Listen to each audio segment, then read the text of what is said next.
বিসমিল্লাহির রহমানির রহিম। ভাই একটা প্রবাদ আছে, দশে মিলে করি কাজ, হারি জিতি নাহিলাজ।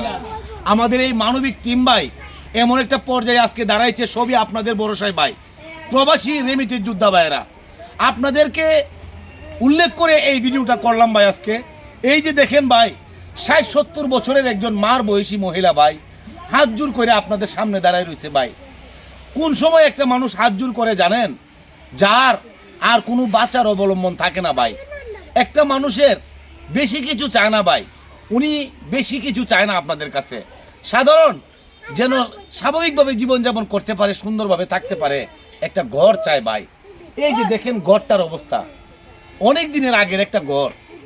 এই ঘরটা ভাই সর্বদিকে ভাই বাইঙ্গা জর্জরিত, মানে গুনে দইরা কাঠ খাইয়ে লাইছে, জং দইরা টিন খাইয়ে লাইছে, যার কারণে ঘরটা হাফসে হাফ দাইবা গেছে গা ভাই।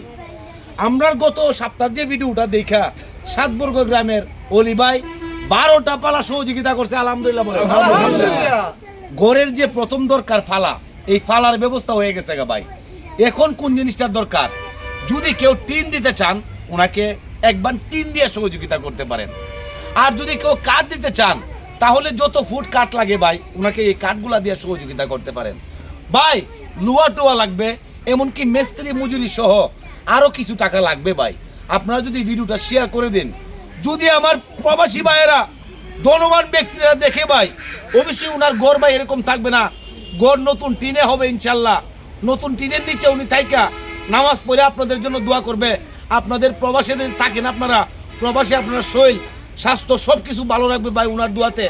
যদি আল্লাহকে একবার নিজ পাম্মনে ভাই ডাক দেয়, এই ডাক আমার আল্লাহ কবুল করবে ভাই। আপনি বলেন দেশবাসীর আপনার সহযোগিতা করার জন্য।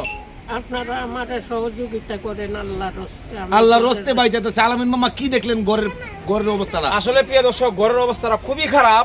তো আমরা জানি এই দুনিয়াতে অনেক দয়ামান ব্যক্তি আছে, অনেক প্রবাসী বাইরে আছে, লক্ষ লক্ষ টাকা ইনকাম করেন, আপনারা অনেক মানুষকে সহযোগিতা করেন দেখছি আমরা।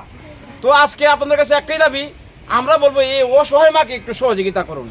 দেখুন একজনে ফালা দিছে, এখন টিনের দরকার, খাটের দরকার ভাই। আপনারা যদি এমন কোনো দয়ামান ব্যক্তি থাকেন যে ওনাকে টিন দিবেন, টিনের ব্যবস্থা করেন। যদি থাকেন যে খাট দিবেন, খাটের ব্যবস্থা করে দেন ভাই, যেন ওনার একটা সুন্দর একটা ঘর হয়ে যায় ভাই। কারণ মানুষ মানুষের জন্য ভাই, আমরা ভালো করে ঘুমাই, আমাদের আশেপাশে একজন অসহায় মহিলা যদি ভাঙ্গা করে থাকে ভাই, এটা মেনে নেওয়া যায় না। তার জন্য সবাই একটু সহযোগিতা করুন ওনাকে। আলমাজ ভাই কি দেখলেন? ভাই আমি আয়সা দেখার পরে ভাই আমার ভিতরে ব্যথা লাগছে ভাই।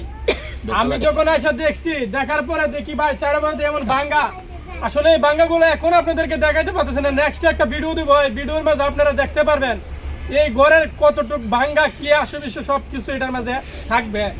আর এই মাটা কিন্তু মানুষের ঘরে ঘরে গিয়ে আসলে দরজার দরজা ভিক্ষা করে ভাই। ছেলেও নাই, স্বামীও নাই, একটা মেয়ে আছে ভাই। এই মেয়েটারে নিয়ে ভাই খুবই কষ্টে দিন যায়, কারণ ঘরের মাঝে খাবারের অবস্থাও নাই, কোনো জমি জমাও নাই। এমন একটা পরিস্থিতি ভাই, পিছন দিকটা ঘরের পিছন দিকটা ভাই ইন্দুরে বাসা করে রাখছে ভাই। এই মাটি ঘরে আর মাটি মনে করেন টিনে সব এক হয়ে গেছে। কারণ এমন একটা পরিস্থিতি ভাই, আপনি যদি নিজের চোখে দেখতেন ভাই, আপনার ভাই ঠিক থাকতে পারতেন না, এমন অবস্থা ঘরের। কারণ ওরা তারা দিন রাত্রেবেলা ঘুমায়, কুয়াশা ঘরের মাঝে গিয়ে এমনিতে ঢুকে ভাই, কি ঠান্ডা। বিল্ডিং ঘরের মাঝে ভাই ঘুমানো যায় না কম্বল ছাড়া। আর এই ঘরের মাঝে ভাই কিভাবে ঘুমা একমাত্র উনিই জানে, কারণ উনি খুবই কষ্ট করে মানুষের। বলেন।